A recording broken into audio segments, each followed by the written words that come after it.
We had idiot racist nightmare neighbors, so we stole their cat. We once had neighbors that from the day we moved in absolutely hated us. We never even met them, but they made our lives hell in every way they could. We had moved to that area, put in my grad school, and our big life plans on hold to look after my mother-in-law who had stage 4 cancer, so it was already a crappy reason to move, and we hated the area. Rural California is very hot in a bad way, if you know what I mean. The neighbors were garbage people and just awful to us.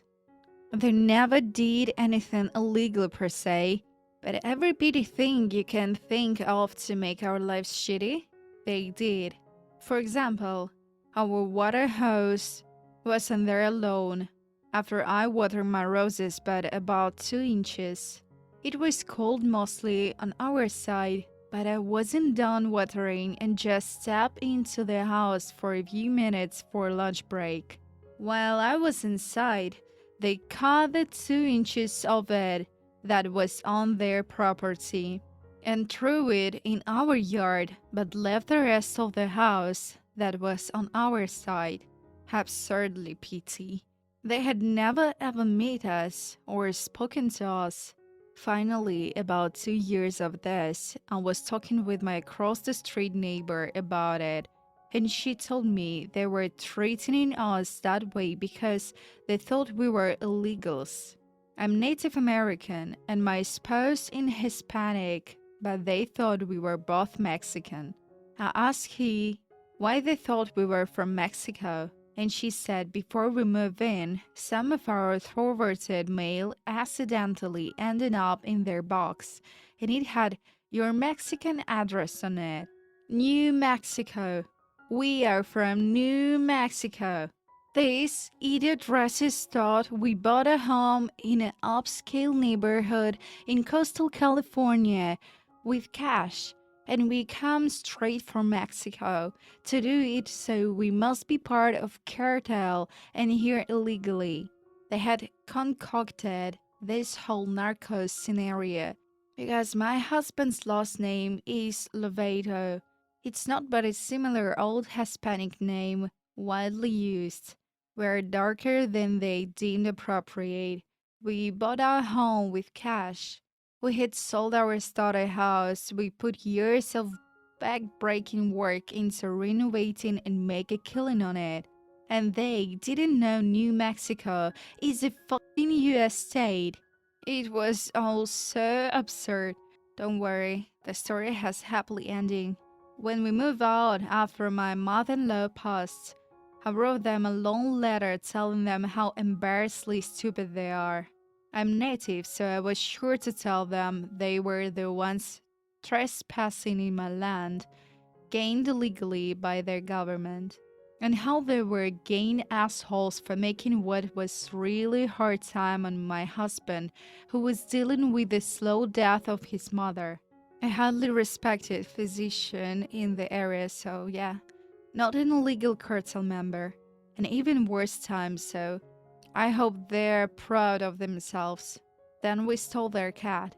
About the cat, they neglected him and left him outside covered in fleas and fending for himself day and night, in the terrible heat of summer without water, and in the freezing cold of winter without shelter. The cat had already moved in with us because we actually cared for it, and we took care of his medical needs. In my book, you treat your cat like crap, and you didn't microchip him? He's mine. So one good thing come from our time there, and he's napping in the windowsill right now. We named him Flavo after Flavio Mendes Santiago, the famous Mexican cartel drug lord. Fuck racists. And also to clear some confusion up, I don't think they honestly thought we were a Mexican cartel because that's just too stupid. But maybe I'm giving them more credit than I should. What they told my neighbors was something like, I bet they're part of cartel or something. We look up their house on public records, and do you know, they pay cash for it? And with their last name and being from south of the border and all, definitely illegals. She said they went on to say how sketchy we look. We look like normal Gen Xers. Not really sure what she means by that, but I can guess. I know it's per se. Autocorrect screwed me and I don't catch it in their return before I posted. I just left it because it's not a big deal. You know what I mean? Please stop trying to correct me. More about the kitty. For a long time we thought he was stray. We asked our other neighbors. Everyone else around us was pretty welcoming and very nice. If anyone knew whose cat it was, they all say they didn't know, but two people we talked to thought he was left by the previous owners of our home. After a little while of watching him seem to be neglected, hoping someone will take care of him, we started helping him in little ways like giving him fleet drops, leaving water out for him, and letting him in our garage when the weather was terrible. A little later on, we got him a heated bed in there for winter and started making him come inside every night. He used to get in terrible fights at night and was always bunched up. He was very thin, so eventually we started feeding him as well. Then he got in terrible scrap and had a nasty gash along his back. It was swollen and very painful looking, so we took him to the vet to get treated. We had him scanned for a chip, and when one didn't come up, we figured he was now ours. We moved him inside the house while he was on antibiotics and recovered, still fearing he was just very lost and maybe had a home somewhere. We checked all the lost pet bulletins in our area and put found pet ones up for our own. A month later, and still nothing. So we had him shipped to us. It wasn't until a few years later, right before we moved away, we were talking with our same neighbor and she said, "You know, the Smiths, not their real name, told me you stole their cat." I told them no one knew he was their cat.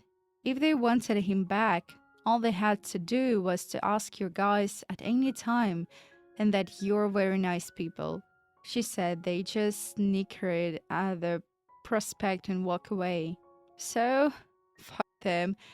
He is our cat now. And our new neighbors who love him dearly and treat him like the king he is.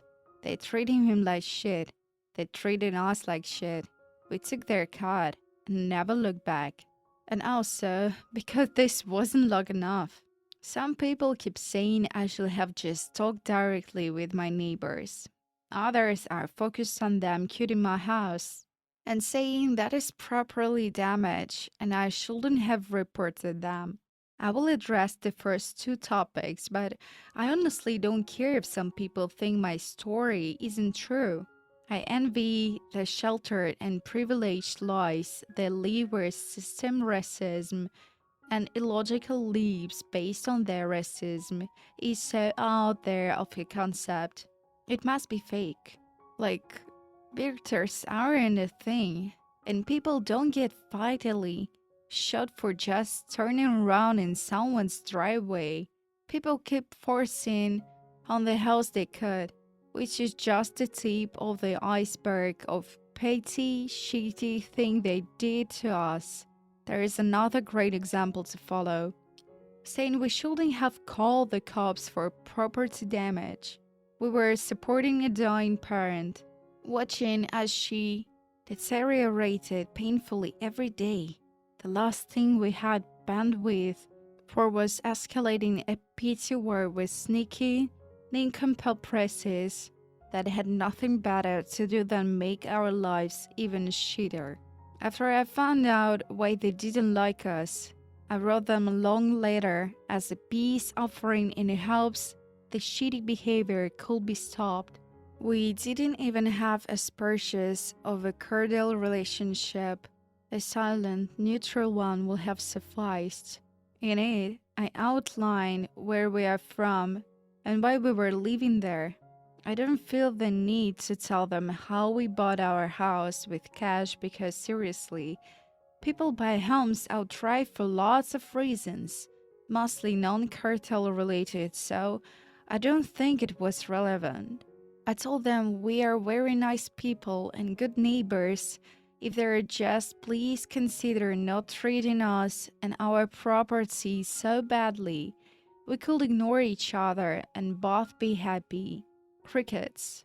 So, put another copy of the letter in the mailbox 2 weeks later, just in case they didn't see the first.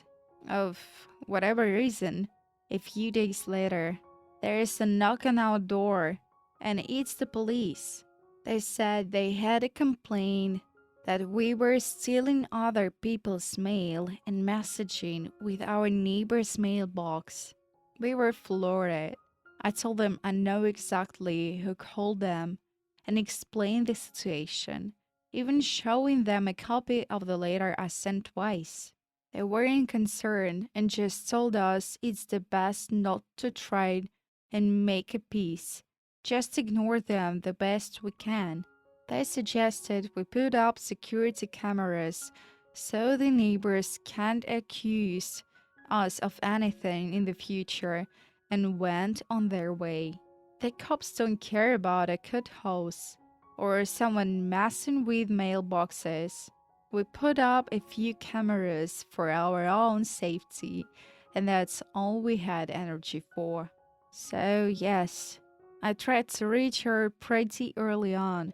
No, we weren't going to call the cops for property damage, for the water hose, because cancer.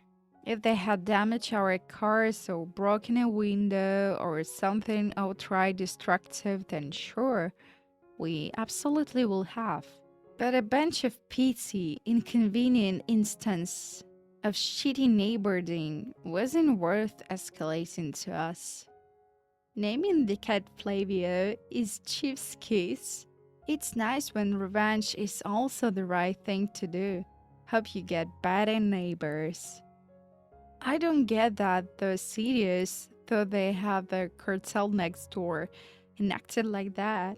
A person with two brain cells will figure that will be the way to get the Mexican version of a decapitated horse head left in your bed.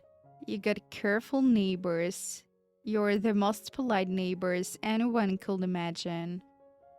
Lol, let me get this straight. You think your neighbors are part of an international violent crime syndicate that skins people alone, among other horrible shit. And your plans is to needlessly antagonize those people? Right? I'll be so nice if I really thought my neighbors were mafia or something. I noticed that New Mexican state license plates say New Mexico, US, because of people like your neighbors. Normally, I wouldn't be in support of stealing something, but in this case, it sounds like you did the cat a huge favor. Awesome. Thank you for rescuing the cat. Oh, thanks. He's naughty, but we love him very much just the same. Here is the twist. At our new home in a new town and state we very much love, we share him with our awesome across the street neighbors.